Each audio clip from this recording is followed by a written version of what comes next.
আসসালামু আলাইকুম দর্শক শ্রোতা, আপনারা সবাই কেমন আছেন? আশা করি সবাই অনেক ভালো আছেন। দর্শক শ্রোতা, আরাফ খান, তো তাকে কম বেশি সবাই চেনেন। তো তাকে নিয়ে কয়েকদিন আগে কিন্তু সোশ্যাল মিডিয়াতে একটা সমস্যা হয়েছিল। তো এই বিষয়টা আপনারা সবাই কম বেশি জানেন। কয়েকদিন আগে আরাফ খান কিন্তু লাইভের মধ্যে এসে সবাইকে একটা বিষয় জানায়, মানে রমজানের শুরুতে, যে আমি এই রমজান মাসে ১,০০০ মানুষকে সাহায্য করব কিছু টাকা দিয়ে। তো দর্শক শ্রোতা, সেই ভিডিওর মধ্যে এসে বলছিল যে সবাই, মানে সবার পার্সোনাল বিকাশ নাম্বার বা আপনারা যদি চান নগদ নাম্বার, তো আপনারা আমার কমেন্ট বক্সে দিয়ে যাবেন, এমনকি আপনাদের যত ঠিকানা আছে সব কিছু দিয়ে দেবেন। দেওয়ার পর সবাই ভিডিওটি শেয়ার করে অন্যদেরকে সাহায্য নেওয়ার জন্য সুবিধা করে দেবেন। দর্শক শ্রোতা, সবাই আর কি তার ভিডিওটি শেয়ার করে দেয়। সেই ভিডিওটাতে কিন্তু প্রচুর পরিমাণে ভিউ হয়েছিল, এমনকি অনেকে রিয়েকশনও করেছিল। তো দর্শক শ্রোতা, সবাই যখন ভিডিওটি শেয়ার করে দেয়, শেয়ার করে দেওয়ার পর সবাই আশা ছিল যে সবাই, মানে সেখান থেকে ১,০০০ মানুষ টাকা পাবে।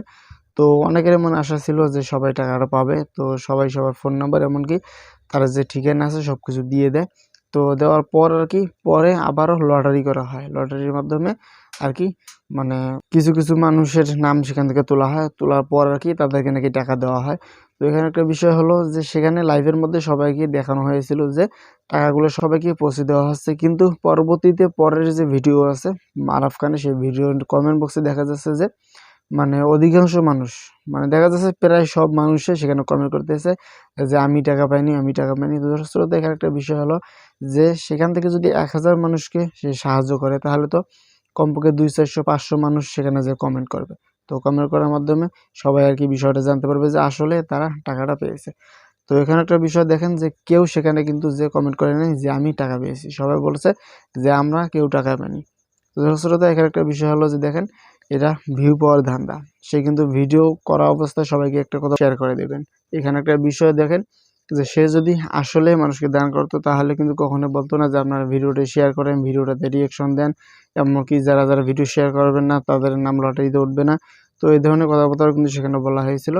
তো আসলে এখানে একটা বিষয় দেখেন যে এটা ভিউ কামানোর চিন্তাভাবনা। যদি সে ভিউ না কামাতো বা সেখান থেকে ভিডিও থেকে ইনকাম করার চিন্তাভাবনা না করতো, তাহলে কিন্তু সে কখনো ভিডিও শেয়ার করার কথা বলতো না।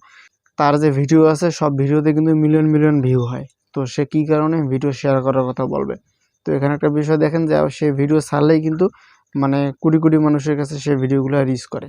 তো তাহলে তো সব মানুষ সেই ভিডিওগুলো দেখে, মানে সেখান থেকে আর কি তাদের ফোন নাম্বার, এমনকি তারা যদি তাদের ঠিকানা সব কিছু দিয়ে দেয়, তাহলে তো তাদের কোনো সমস্যা হচ্ছিল না। কিন্তু এখানে একটা বিষয় দেখেন যে সে কিন্তু প্রথমে বলছে যে ভিডিও শেয়ার করতে হবে। তো এখানে একটা যে মূল বিষয় সেটা হলো যে তার ভিউ কামানোর ধান্দা ছিল, সেজন্য মূলত সে মানুষকে ধোঁকা দিয়ে এই ধরনের কাজ করেছিল। তো আরাফ খানের বিষয়ে যদি আপনাদের কোনো কিছু বলা থাকে, অবশ্যই কমেন্ট করে জানাতে পারেন। আর যদি আপনারা আমাদের চ্যানেলে নতুন হন, অবশ্যই আমাদের চ্যানেলটি সাবস্ক্রাইব করবেন। আর ফেসবুক পেজ থেকে হলে অবশ্যই আমাদের পেজটা ফলো দিয়ে পাশে থাকবেন।